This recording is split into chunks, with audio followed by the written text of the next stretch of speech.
Hey, Hello everyone. how are you?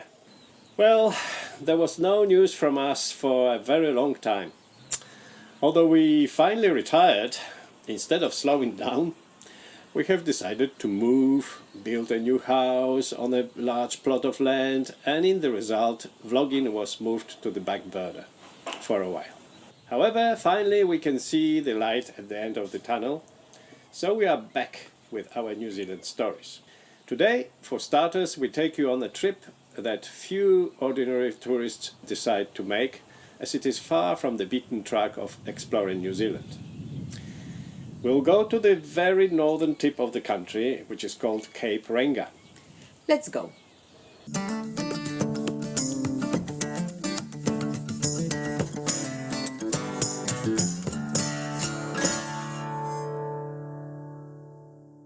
The far north of New Zealand is the place where the climate of this country is the warmest, the closest to the tropics.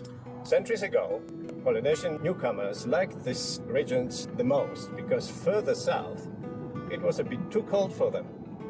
Coconut palms do not grow here, but a lot of other tropical plants survive, as there are never any frosts here. To get to the very tip of New Zealand, or Cape Reinga, we have two ways to choose from. One is the State Highway number 1, which starts at Cape Reinga and continues through both islands all the way south to Invercargill.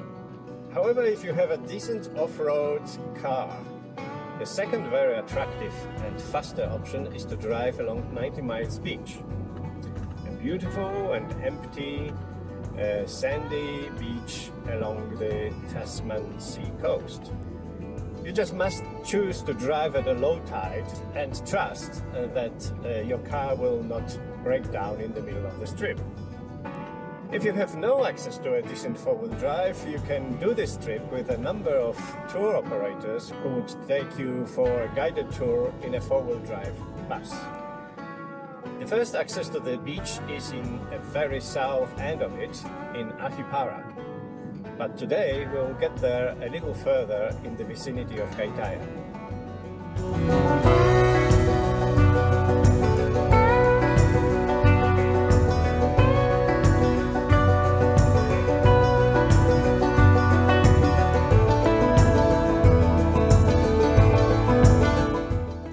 Officially, this beach is also a public road, and public road rules apply here. However, in general, you drive on a sailing basis. So if another vehicle approaches from the opposite direction, drivers take a non-collision course in advance and should stick to it. So you can pass each other on the left or right, whatever is more convenient. And it is not advisable to start zigzagging in front of approaching car. Theoretically, there is a speed limit of 60 kilometers per hour here, but you can go even more than 100. You have to be a little careful about the unevenness around the mouths of several streams, but otherwise it is even and relatively hard here. The beach is not 90 miles long at all, but only about 60 kilometers. This 90 miles reportedly came from the time when the distances were measured by the sections that a horse stagecoach could cover per day. On a level road, it used to be 30 miles, and because stagecoaches on the sand crossed the beach in 3 days, so someone came up with the idea that the beach was 90 miles long.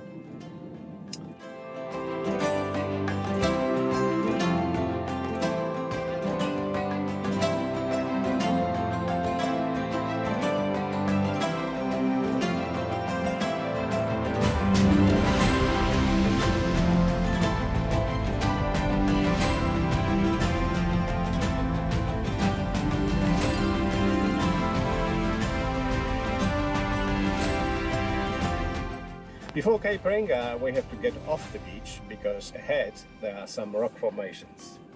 But never mind, there are two other great things here. First of all, there are beautiful, huge Sahara-like sand dunes from which you can actually slide down using surfboards.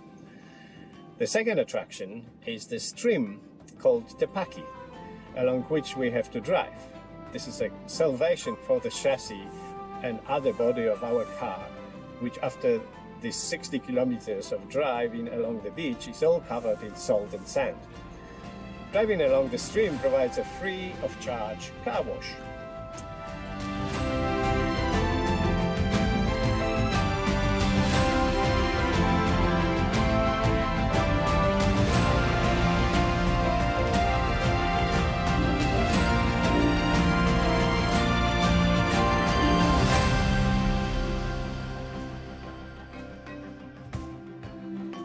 And now we take the usual tarmac road to Cape Reinga. This is a place where the waters of the Tasman Sea and the Pacific Ocean merge. According to Maori beliefs, it is from here that souls of Maori dead fly away to the country of their ancestors. From under the small lighthouse there is a wonderful view of the warring currents and waves of the Tasman Sea and the Pacific. With some time and decent trekking equipment, you can go from here on several spectacular hiking tracks, or like us, visit only selected places of them, like, for example, Tapotupotu beach.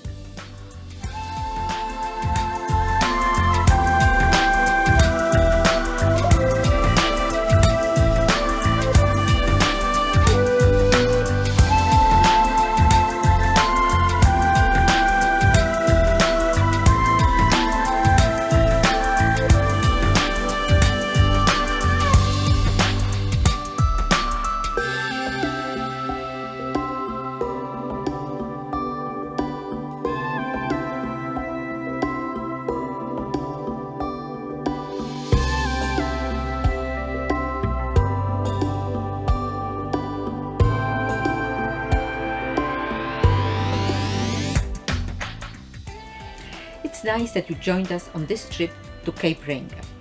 Next time we will show you more attractions of the far north of New Zealand. But in the meantime, subscribe, comment, ask questions and suggest what you would like to see in next episodes. Cheers! See you in the next one. Bye bye!